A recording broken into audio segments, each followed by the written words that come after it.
নমস্কাৰ, কৃষ্ণ শংকৰ গুৰু। যোৱাকালি মাননীয় মুখ্যমন্ত্ৰীৰ এটা বিভিন্ন কেবিনেট ডিচিশ্যনৰ লগত এটা ডিচিশ্যন লৈছে। সেইটো হৈছে যে বৰপেটা নামত মেডিকেলখন নামাকৰণ কৰা হৈছে।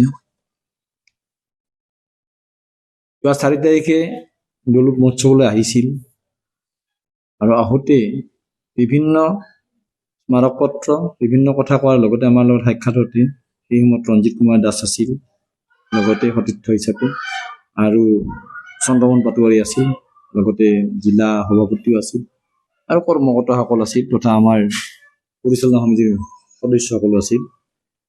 তাতে কথা প্ৰসংগত ওলাল যে তেতিয়া সোধা হৈছিল যে চিকিৎসা মহাবিদ্যালয়বিলাক সাধাৰণতে ঠাই নামতে হৈছে, কেৱল বৰপেটাটোহে ব্যতিক্ৰম।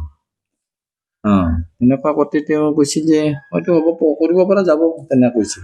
যিয়ে কালি কৰিলে তাৰ বাবে আমি ধন্যবাদ জনাইছোঁ, কাৰণ জাতি, দেশ, মাটিৰ এটা চেণ্টিমেণ্ট থাকে আৰু সেই চেণ্টিমেণ্টটো যে বৰপেটা মানুহে যদিও প্ৰকাশ্যে পোৱা নাছিল, জাতি, ধৰ্ম, বৰ্ণ নিৰ্বিশেষে মনে মনে সকলোৱে বিচাৰিছিল যে বৰপেটাৰ নামতে হওক।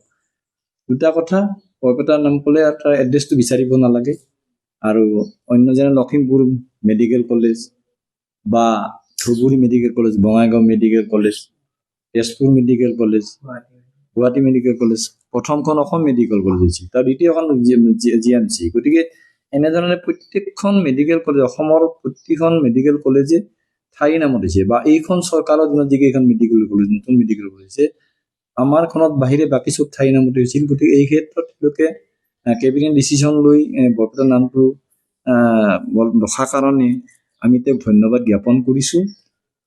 আৰু বিশেষভাৱে বৰপেটা জিলাবাসীৰ জাতি, ধৰ্ম, বৰ্ণ নিৰ্বিশেষে আমি ভাবোঁ যে সকলোৱে উৎসাহিত হৈছে বা উৎফুল্লিত হৈছে।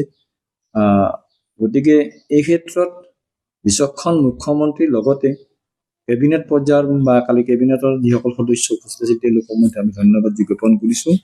অন্ততঃ এটা কথা, মানুহৰ যিটো অনুভূতি, সেই অনুভূতিক অন্তত কিছু হ'লেও সন্মান দিছে।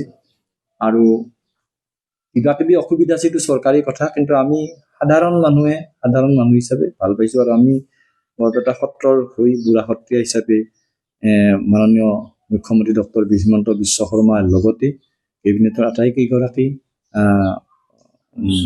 সদস্যক বা মন্ত্ৰীসকলক আমি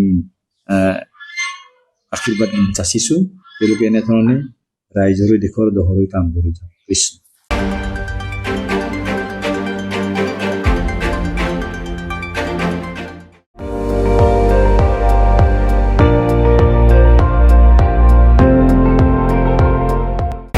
আপুনি চাই আছে ND24, সৰ্বশ্ৰেষ্ঠ নহয়, সৰ্বোত্তমৰ দৌৰত।